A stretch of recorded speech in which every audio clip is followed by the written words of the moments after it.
안녕하세요. 한 주간 평안하셨습니까? 욥기 강의를 맡고 있는 김재용 목사입니다. 오늘 벌써 욥기 7번째 시간입니다. 욥기 강의를 어떻게 잘 듣고 여러분들에게 유익한 시간이 되시는지 모르겠습니다.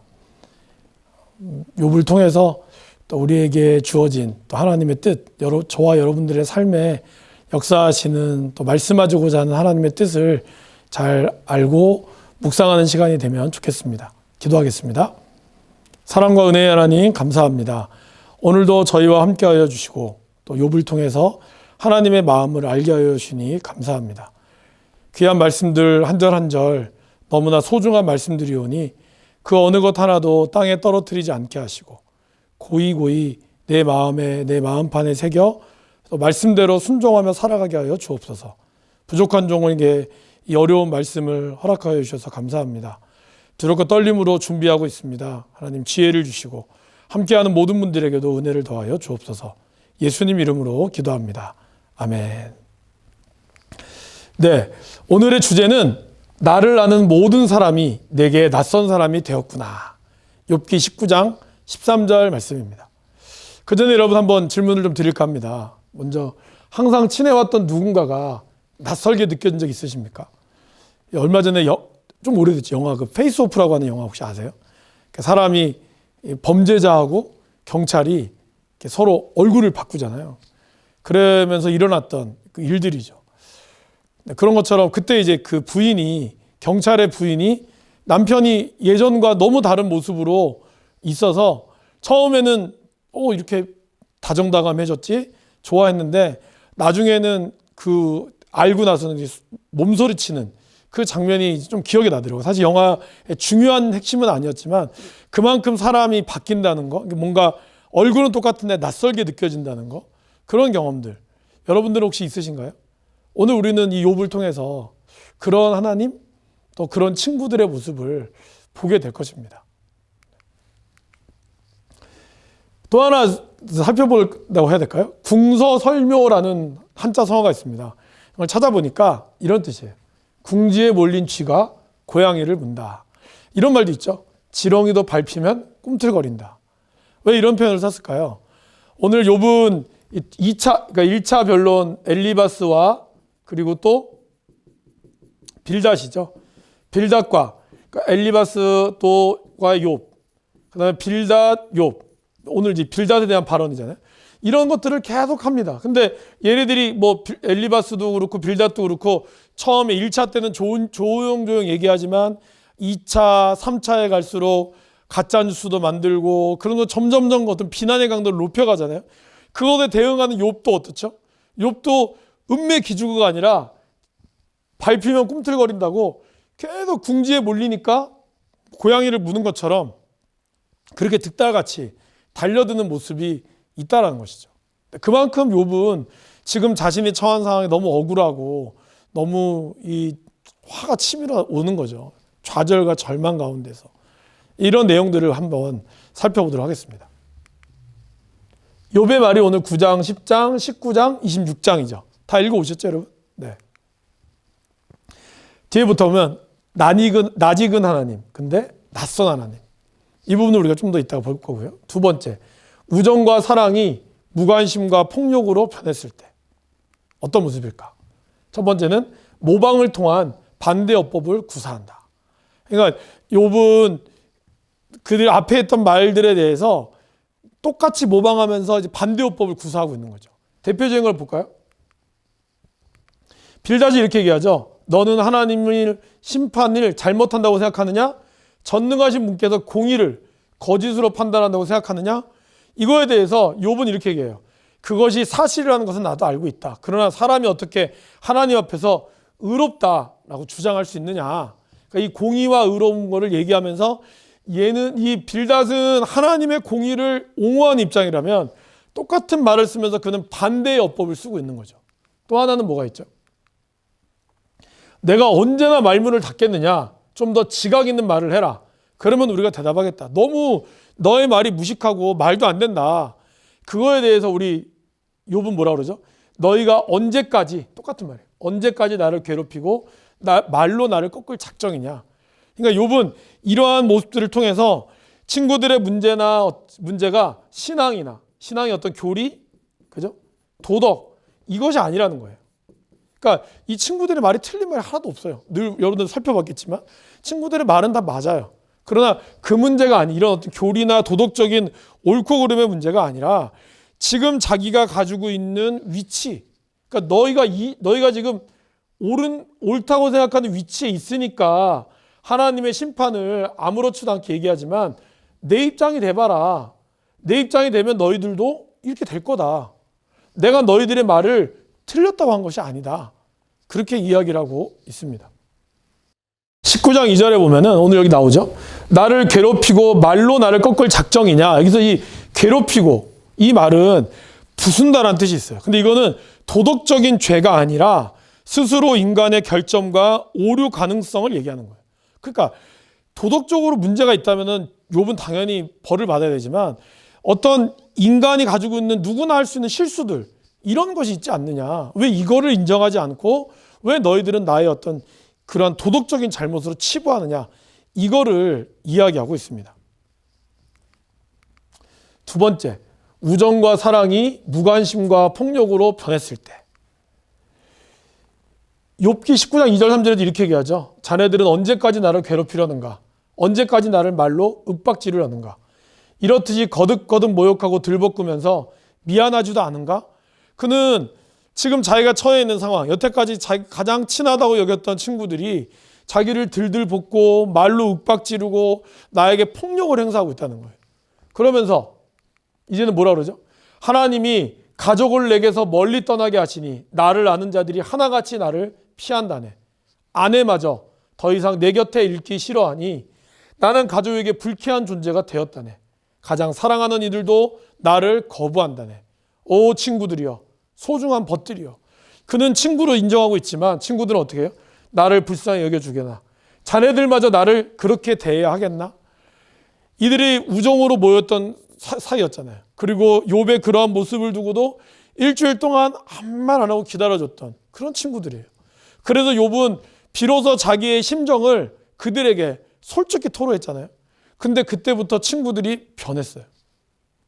좋게 얘기하다가 점점 강도가 세지면서 욥을 비난하고 그리고 욥에 대한 온갖 악담과 그리고 이 거짓 뉴스들로 욥을 짓눌렀죠. 그거에 대해서 욥은 그렇게 얘기하는 거죠. 제발 나를 좀 불쌍히 여겨달라. 자네들마저 나를 이렇게 대하면 나는 어떻게 한단 말인가. 그렇게 얘기하고 있다는 거죠. 그래서 이런 우정과 사랑, 자기를 사랑했던 아내들마저, 자기의 가족들마저, 그죠? 불쾌한 존재가 되어버리고 말았을 때, 여러분 어떠십니까? 이러한 무관심 또는 폭력으로, 말의 폭력으로 변했을 때, 여러분 어떠실까요? 중세에는요, 이 따돌림이라는 게 있었다고 합니다. 그죠? 이거를 이제 또 다른 말로는 호모사케르라고 하거든요. 그래서 이 말은 조르지오 아간벤, 이탈리아의 유명한 철학자인 이 조르지오 아간벤이 쓴 이 책에 나옵니다. 호모사케르는요, 이런 겁니다. 한시적으로 공동체에 속한 사람들이 그가 존재하지 않는 것처럼 취급하는 거죠. 그러니까 투명인간 취급하는 거예요. 호모사케르도 그런 거예요. 그냥 이 사람이 법적으로는 뭐 사형당하진 않아요. 신체적으로 건드리지도 않아요. 그런데 철저하게 모든 권리를 잃고 그냥 이런 거죠. 넌 숨만 쉬어. 어떠한 것도 할 수 없고 어떠한 것도 누릴 수 없어요. 심지어 어떤 사람이 이 사람을 죽이잖아요. 그럼 이것도 살인죄가 적용되지 않아요. 왜? 그냥 얘는 일종의 고깃덩어리거든. 이러한 존재를 얘기합니다. 중세에서도 벌 중에 따돌림의 벌이 있었대요. 이거 무섭지 않습니까? 그러니까 이런 따돌림이나 왕따가 사실은 교회에서 먼저 생겼다는 게 굉장히 슬픈 일입니다, 여러분. 호모사케르도 마찬가지입니다. 이러한 일들, 어쩌면 친구들 또한 이렇게 따돌림과 이 욥 또한 친구들에게 이런 따돌림과 호모사케르와 같은 그런 모습을 당하고 있다는 거죠. 얼마나 여러분 가슴 아픕니까? 그죠? 저는 이걸 보면서 요한복음 8장 1절에서 11절의 말씀이 생각났어요. 여러분 이 말씀이 뭔지 아실까요? 간음한 여인에 대한 부분이죠. 사람들이 여인을 데리고 와서 이 여자가 간음했습니다. 율법에 돌로 치라고 했는데 예수님 당신이라면 어떻게 하겠습니까? 그 말을 하잖아요. 그때 예수님이 뭐라 그러죠? 뭐 쓰셨다 그랬잖아요. 쓰시다가 너희 중에 죄 없는 자가 먼저 돌로 치라 그럽니다. 그리고 나 다시 뭘 쓰죠? 쭉 끄적끄적 쓰세요. 그때 사람들이 어떻게 하죠? 늙은이로부터 아이들까지 갑자기 들었던 돌을 내려놓고 다 사라집니다. 그때 여자가 다 갔습니다. 그 예수님 뭐라 그러죠? 다 갔어? 나도 너를 정죄하지 아니하노니 가서 다시는 죄를 저지르지 말라. 근데 여러분 이 말씀이 언제 일어난지 아세요? 7장에 나와요. 명절 마지막 날. 그래서 너희들 물로 나오라 얘기하는 게 내 배에서 생수의 강이 흘러나오리라. 그게 예수님이 하셨던 말씀이거든요. 이때가 언제냐면 초막절이에요. 초막절에는 그들이 실로암 못에 가서 이 물을 붓습니다. 그래서 영원한 생수에 대한 걸 얘기하는 거죠. 그럼 예수님도 그 말을 하신 거예요. 초막절은 여러분 뭡니까? 이스라엘 백성들이 출애굽한 걸 기억해서 이 텐트를 치잖아요. 일주일 동안. 그러면서 우리를 구원하신 거에 대한 감사를 얘기하는 거죠. 그러면서 그들은 무교병을 먹고 축제의 기간을 보냅니다. 이런 완벽한 초막절에 구원과 그들에 대한 구원의 감격과 사랑이 있어야 될 자리에 명절이 마지막 날 끝나고 나서 그들은 이 여인을 데리고 왔다는 거예요. 죽이려고. 여인뿐만 아니라 예수님도 죽이려고. 보세요. 구원의 날에 살인이 자행되고 있어요. 근데 사실 제가 여기서 더 주목한 건 뭔지 아세요? 아무도 이 여인이 잘못하고 있다는 거를, 잘못이 없다는 걸 알고 있었던 거예요. 단순히 예수님을 어떻게 할까 시험하려고 여인을 잡아놨고, 그리고 이 여인은 정말 수치와 수모 가운데서 다른 사람들에게 그냥 남겨진 채 자기네들이 데리고 왔으면서 어느 누구도 이 여인에게 미안하다, 우리가 잘못했다고 얘기하지 않고 그냥 없는 사람 취급하면서 그들 스스로의 부끄러움 때문에 갚버렸어요. 그럼 이것이 슬픈 거 아닙니까? 어쩌면 우리 안에 이런 호모사케르, 따돌림 같은 것들이 교회 안에, 사회 안에 있다는 거예요. 근데 문제는 사실 이거는 그냥 다른 문제일 수 있지만 더 큰 문제는 뭘까요? 오늘 욥에 나오는 거는 우정이 있었다는 거예요. 사랑이 있었다는 거예요. 그런데 욥의 고난을 두고 사람들이 무관심과 폭력으로 변했다는 거예요. 그렇게 잘 살고 부자였을 때는 우정과 사랑이 충만했던 그들이 이제 고통 가운데서 욥이 그런 슬픔 가운데 했던 말을 두고 태도를 일삼고 그러면서 오히려 없는 사람 취급하고 폭력으로 존재해버리고 말았다는 거죠. 욥은 사실 그게 더 슬펐어요. 그렇죠? 여러분 어떠십니까? 이러한 가운데 욥이 지금 처해 있다는 것이죠. 더 슬픈 건 이제 세 번째죠. 뭘까요? 낯익은 하나님, 낯선 하나님. 여러분들은 하나님이 어떤 존재라고 느끼십니까? 여러분들이 알고 있는 하나님 있죠. 물론 하나님은 우리의 예상 외의 분이 훨씬 많지만 그럼에도 불구하고 저와 여러분들이 말씀 안에서 알고 있는 하나님의 모습이 있잖아요. 그 익숙했던 하나님의 모습이 어느 날 낯설게 느껴졌을 때, 이거 뭐지? 하나님 원래 이런 분인데 왜 갑자기 이런 태도를 취하시지? 이런 느낌을 받을 때, 그러면서 하나님이 더 두렵게 느껴졌을 때 여러분 어떠실까요?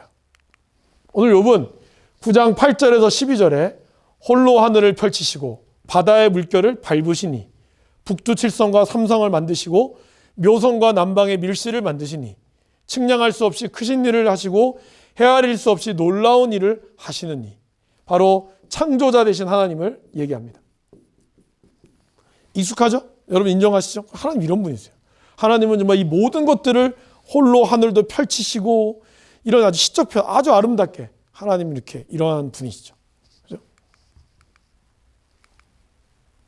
북녘에 있는 당신의 거처를 공허 위에 세우시고 땅덩어리를 허공에 달아놓으시니 뭉게구름으로 물을 쌓두셨는데 그 물의 무게에 구름이 터지는 일도 없네. 하나님은 이렇게 신묘막측한 분이셨다는 거죠. 이것이 저와 여러분들이 알고 있는 바로 이 낯익은 하나님의 모습이죠. 그리고 우리는 하나님의 모습, 공의의 하나님, 사랑의 하나님, 슬픈 자들을 결코 외면하지 않으시는 그런 하나님을 우리는, 그것이 우리에게 익숙해요. 그죠? 그런데 하지만 현재로서는 하나님이 나를 여기저기 치시고 까닭 없이 마구 때려 멍들게 하신다네. 이거 뭐야? 하나님은 이유 없이 우리에게 이렇게 분이 아닌데? 나는 아무런 잘못이 없는데 왜 하나님은 까닭 없이 나를 때려 멍들게 하시지? 더더군다나 그분은 내게 숨돌림 틈도 주지 않으시고 괴로움에 괴로움만 더하게 하시네. 이런 하나님을 욥은 고백하고 있는 거예요. 또 갑작스러운 재앙으로 다들 죽게 되었을 때에도 죄 없는 자마다 재앙 받는 것을 보시고 비웃으실 것이다. 이거 뭐예요? 하나님 이런 분이세요, 여러분? 여러분들의 재앙을 하나님이 비웃으시며 그거 봐라 꼴 좋다 이런 하나님이세요? 그렇다는 거예요. 세상이 악한 권세자의 손에 넘어가도 주님께서 재판관의 눈을 가려서 제대로 판결하지 못하게 하신다. 그렇지 않다고 하면 그렇게 하는 이가 누구란 말이냐? 하나님의 권능과 능력을 인정하면서도 그 낯익은 하나님의 모습이 아닌 낯선 하나님의 모습을 지금 이 욥은 노래하고 있다는 거예요.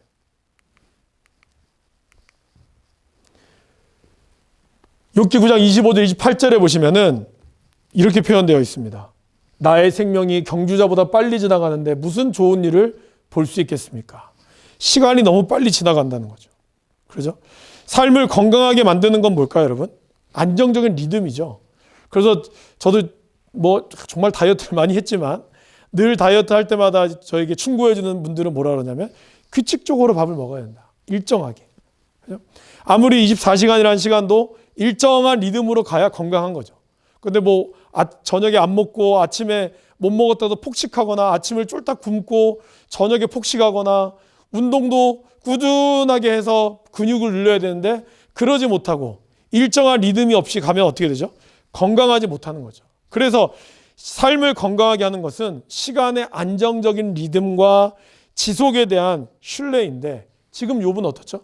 경주자보다 빨리 지나가요. 먹이를 덮치는 독수리처럼 빠르고 온갖 슬픔을 잊고 이제 슬픔 당해가지고 이제 그래 참자 웃음을 지으려고 하는데 몰려오는 괴로움이 자기를 엄습해요. 계속해서 쉬지 못하게끔 연타로 따다다다닥 나오는 거예요. 이거를 데커스라는 사람은 이렇게 표현합니다. 이러한 것을 시간의 이빨이라고 표현했다고 해요. 그러니까 시간이 이빨에 물려 있다는 거죠. 꽉! 이런 것처럼 엄청난 시간의 빠름 속에 숨 돌릴 틈도 없이 그는 계속해서 안 좋은 일들을 당하고 있다는 거죠. 그래서 우리는 뭐라 할까요? 설상가상, 엎친 데 덮친 격이다 얘기하잖아요. 지금 욥은 그러한 상황을 받고 있는 거예요. 더더군다나 친구들이 와가지고 또 따다다다다닥 계속해서 그를 몰아세우고 있잖아요. 이러한 모습 가운데서 욥은 뭘 느꼈을까요? 하나님이 너무나 낯설게만 느껴졌다는 것입니다. 숨쉬는 일이 이다지도 괴로워서 나의 슬픔을 하나님께 아뢰고 아픈 마음을 쏟아놓지 않을 수 없구나. 여러분, 이런 낯선 하나님 앞에 욥은 당황스럽고 두려워했습니다. 하지만 욥은 하나님께서 살아계신다는 것을 알고 있었다는 거죠. 그래서 그는 어떻게 합니까? 나 이제 하나님께 아뢰렵니다. 그렇게 얘기했다는 거예요. 자기를 이렇게 만든 하나님 앞에, 그리고 자기 아무 이유 없이 나의 삶을 이렇게 만들었던 그분, 그런데 그분은 너무 위대한 분이야. 내가 사실 뭘 해도 하나님이 노 해버리면 아무것도 안 되는 거를 욥은 너무나 잘 알고 있었어요. 그는 누구였죠? 하나님을 예배하는 사람이었거든요. 아주 자그마한 죄라 할지라도 하나님 앞에 해가 될까 봐 축제 끝나면, 잔치 끝나면 어떻게 하죠? 자녀들의 이름 수대로 예배를 드렸던 사람이에요. 하나님 앞에 속죄제를 드리고 번제를 드렸던 사람이에요. 그런 철저한 신앙인이 자기가 당한 이런 상황들 가운데 하나님의 대답을 그가 들을 때 하나님이 노라고 하는 사실을 그는 몰랐을까요? 알았다는 거죠.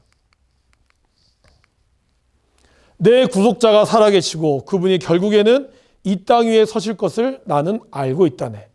내 살갗이 다 썩은 뒤에라도 내가 육신을 입고서 하나님을 뵐 것이세. 내가 그분을 뵐 것이요 내 두 눈으로 그를 뵐 것이세. 내 간장이 내 안에서 타들어가는구나. 그는 이렇게 괴롭고 힘든 상황 가운데서도 그가 선택한 건 무엇이었을까요? 바로 하나님 앞에 나아가는 것이었다는 거죠. 여러분, 이것이 정말 중요하다는 겁니다. 어느 날 하나님이 나에게 낯설게 느껴졌을 때 그 낯설고 두려운 가운데서 우리는 어떻게 해야 될까요? 많은 사람들은 그런 하나님을 피하거나 외면하거나 떠납니다.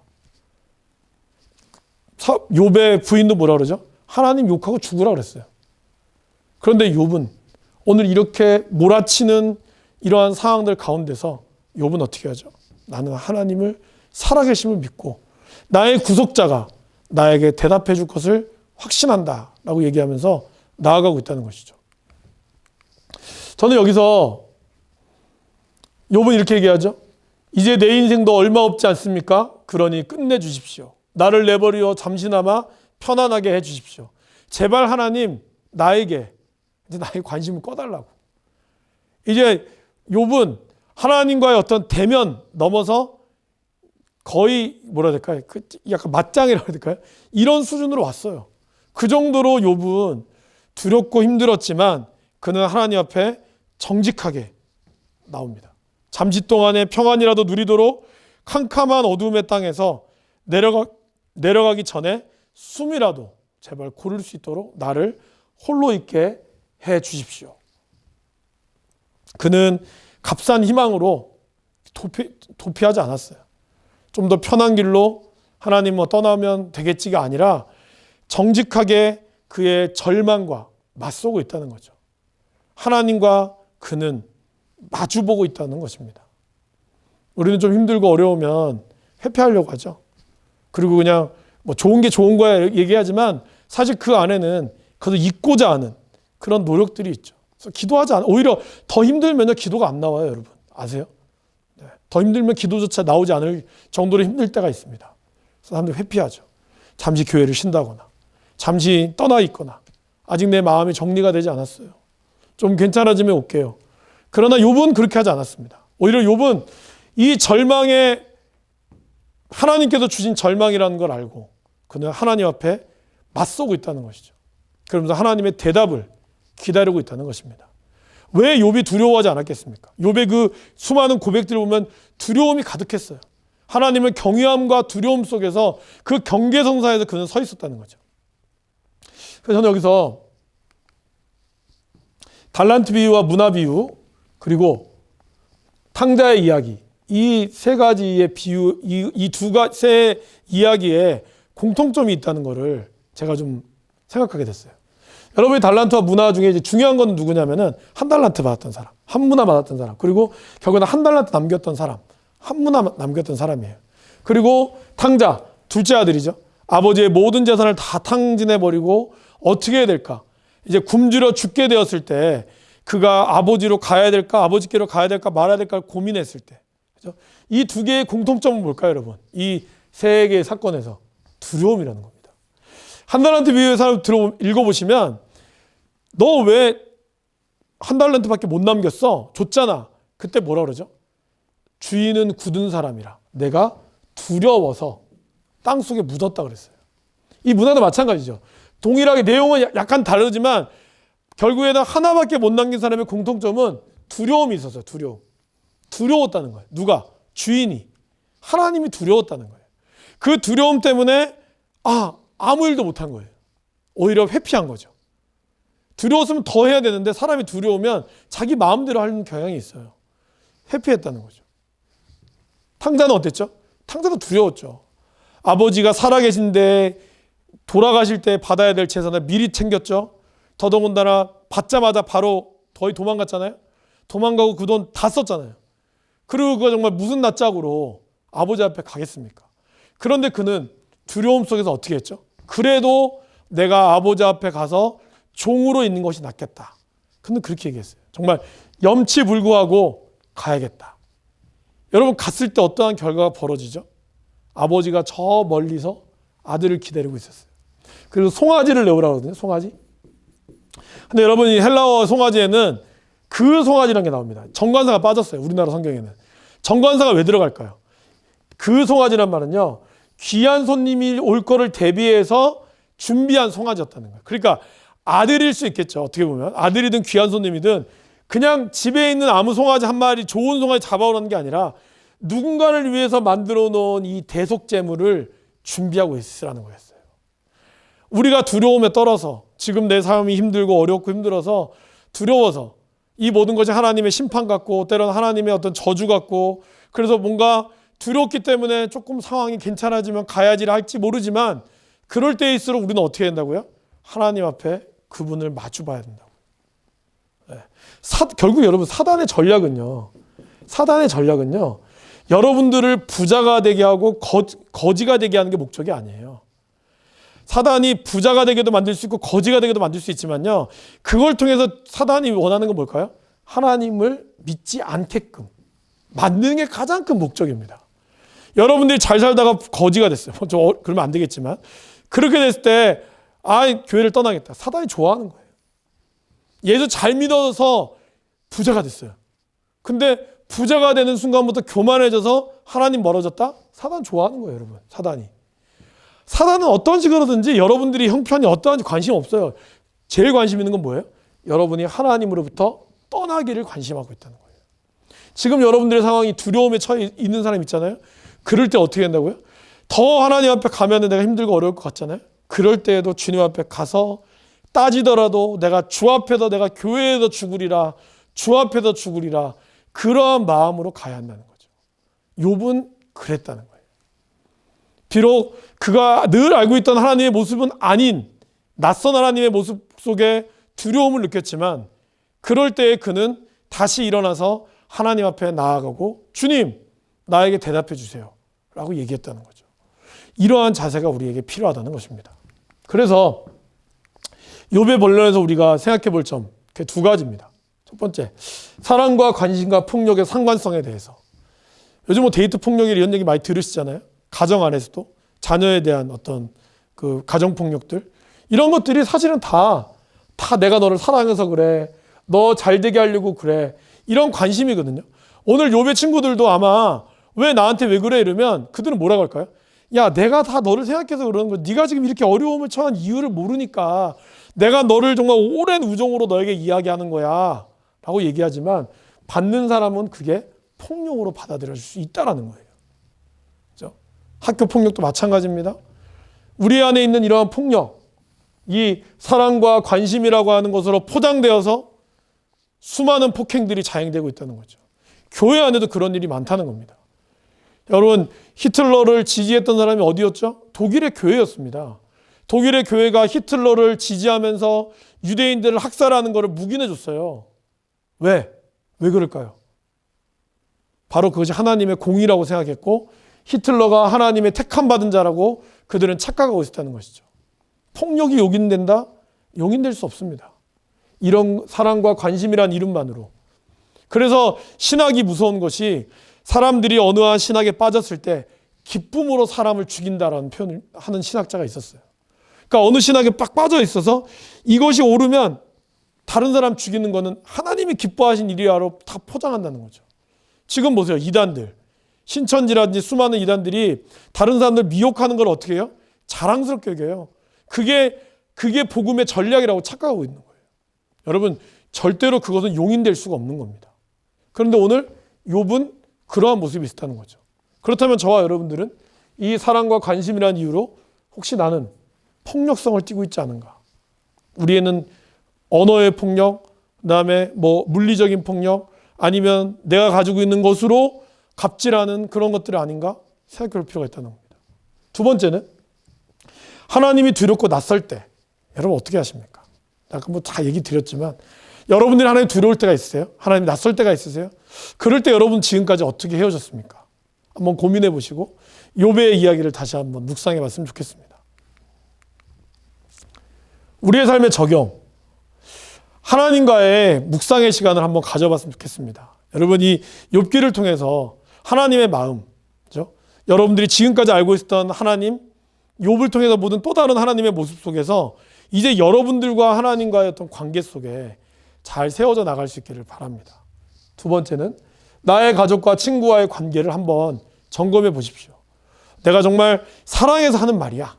이런 말로 내 가족과 친구들에게 나도 모르게 폭력을 행사하거나 폭력을 당하고 있지 않습니까? 아니면 내가 폭력 당하면서도 저들이 나를 떠날까 봐 무서워서 말도 못하고 있는 거 아닙니까? 단호히 노해야 할 줄 알아야 되죠. 그렇죠? 그것이 진정한 관계가 성립이 되는 거거든요. 어떻게 보면 욥이 친구들한테 그렇게 얘기하는 것도 뭘까요? 진정한 친구이기 때문에 그런 거예요. 그렇기 때문에 그는 몇 달 동안 침묵했지만 친구들이 왔을 때 비로소 이야기했잖아요. 그러한 관계들을 우리가 생각해 보시기를 바랍니다. 이번 주에 읽을 말씀, 욥기 11장, 20장. 짧아지죠, 여러분? 좋으십니까? 소발.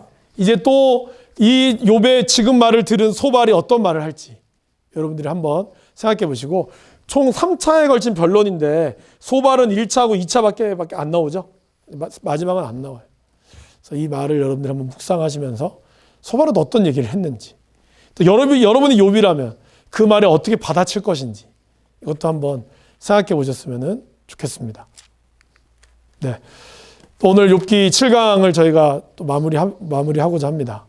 여러분, 욥이 가지고 있는 이런 말씀들 한번 묵상하면서 여러분들은 어떻게 보내실지를 한 주간 평안한 가운데, 묵상 가운데 보내시기를 바라겠습니다.